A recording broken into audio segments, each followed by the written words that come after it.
Hello, Max of Blues, your source for all things Everton. I'm Jay Pelton. I'm here today to look ahead to our first game of the season, away to Leeds United on Monday night. I'm recording this on Saturday, and obviously, quite jealous looking at other teams getting their first games of the season out the way. Sunderland back in the Premier League playing West Ham, Brighton and Fulham are there. And obviously Tottenham against Burnley back in the Premier League as well. So it's a bit of a shame kind of having to sit around and wait, and now you've got a whole another day of games tomorrow to kind of think about and watch, and then you can finally enjoy your own team. It's a bit of a pain, but that's the way it goes. That's the way the fixtures have come out. So Everton are playing Leeds on Monday night. And yeah, I think when I saw the fixtures released and you see that you're playing a new promoted team, there's always a worry there. I think you can get a team like, say, Luton, from a couple of seasons back who, hadn't been in the top flight for a very, very, very, very long time. They hadn't been in the Premier League at all, I don't believe. So it's like, okay, they're going to be super excited, but have they got the quality to kind of back it up? Kenilworth Road, not, like a proper fortress or anything like that. So it's interesting. Then you have teams like Brentford who are, they've never been a top division team really. You go back a long time. But then that they're a good outfit and they do kind of things the right way, if you like, and what have you. And they're going to give you a tough game. And then you have a team like Leeds who are a Premier League team, in terms of things that they've won, how they've done in Europe, going back to the 70s teams. Obviously they won the league more recently than Everton have. They were in last stage of European competition at the start of the millennium and all the rest of it. They are a big club, and when they came back into the Premier League last time, and once Elland Road was opened, you saw how much it meant to the fans and what have you. And it's a shame for them that they didn't get to kind of experience that when they were a real decent Premier League outfit, with that Bielsa team, which I believe finished higher than Everton that season. Was a good side and difficult to play against, and a part of that is the fact that Leeds have got a good fan base, got good ground. They got a lot of fans there every week, and I'm sure Monday's going to be a test for us in that regard. Looking from the other side there, when you think, okay, this is a team who were in the Championship last season, their manager's record in the Premier League is horrendous. He's had 2 seasons, I think he finished bottom in both of them.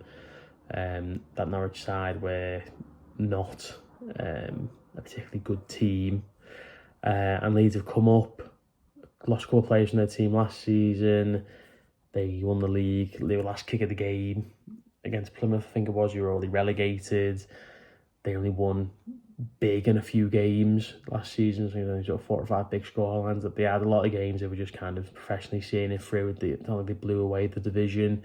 I think the top scorer got 19 goals, Joe Pearce, who's not done it in the Premier League before. So I look at it and I think Leeds are a team who I would imagine will probably end up going back down again. But I think where Leeds do differ from other teams who come up to the Premier League, gone straight back down again, is they have got a really good fan base, big fan base. Elland Road will be a tough place to go, I imagine, this season. And as long as they can kind of stick to it, not do what they did the last time, they changed manager again, and it all ended up going belly up for them. They got relegated where we just about stayed up. If they can stick to Daniel Farke and get a good start, and they're going to really fancy their chances, and that's when they can begin to maybe establish themselves again. So Monday's going to be a real test, a tough game. Everton are obviously already, the season hasn't even started, and we're already quite threadbare in some positions. Jared Brandthwaite will be out. Looks like Vitaly Mykolenko could miss the game as well. Obviously, he went off very early against Roma. Nathan Patterson's the same. I imagine he probably won't be fit for the game, which is a huge shame, huge issue for us, because the fullback is an area where we've not got much depth, and the depth that we do have is a centre-back playing right back in Jake O'Brien. It's a 36-year-old James Coleman. It's an Adam Asnew who's only just come into the league and is still very young and still learning his trade. So that's an issue for us, that we've obviously got a lack of players in defence. But going forward, really excited to see how we can get on there. Obviously, Kieran Dewsbury-Hall can make his league debut. You'd imagine Jack Grealish the same, Tierno Barry. We've added bodies to the front line, and that really excites me. So I'm hoping we can perform well there and kind of see how we get on. This is a game Everton, in my opinion, should be winning.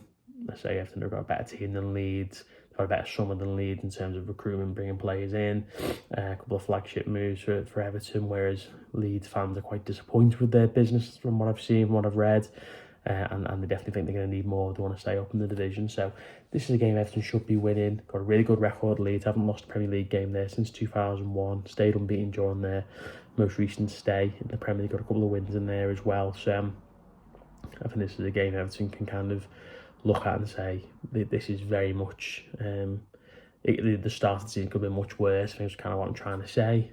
You can still acknowledge it'll be a challenge. It's certainly not going to be a walkover.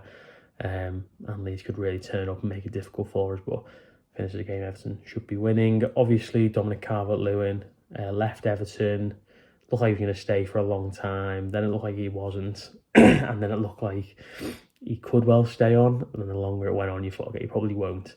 Then he's left. Rumours where he's going to go play in Europe somewhere, in terms of maybe an Italian team looking at him, a few teams in the Premier League where looking at his signature, and he's ended up at Leeds, which I think some fans are saying, well, he must be disappointed with that. I don't know. I think he's going to kind of weigh up a lot of things. You go back and play sort of near where he was born, sort of Sheffield, Yorkshire way. Obviously, family aren't massively uprooted. He's not going to move country or anything like that. I'm sure the Leeds project is one that he thinks he can be a part of. The striking position is not the most competitive in the division for them as well. So totally fresh start for him, and I do wish him all the best. Obviously hope he doesn't play Monday. That'd be nice, because do my stress levels the world of good. He's not played a Premier League game from the start since February, so I would be surprised if he's thrown in. Obviously he could make the bench and maybe come on for the last 5-10 minutes, but yeah, hopefully he's not involved at all, or if he is, hopefully he doesn't do anything. But see how he gets on throughout the rest of the season. Interesting subplot anyway with him and Jack Harrison both being there. Harrison looks like he's worked his way into the fold as well, which is pretty frightening, to be fair, because last season he was well below par in my opinion for Everton, and it looked like he wasn't going to be involved to Leeds. So that's another kind of subplot I'd quite like to avoid if we can. So yeah, I say I think this is a game Everton can win. It's a game Everton probably should win, but I do think it's going to be tough, and it's not going to be a walkover. If I was to make a prediction, I would say Everton would win 2-1. Hopefully a couple of new signs getting the goals, and I imagine we'd have to hang on in that kind of scoreline with that reception at Elland Road. So let's see how we get on. Let me know your thoughts down below. What score do you think it'll be? And we'll see you next time. Up the toffees.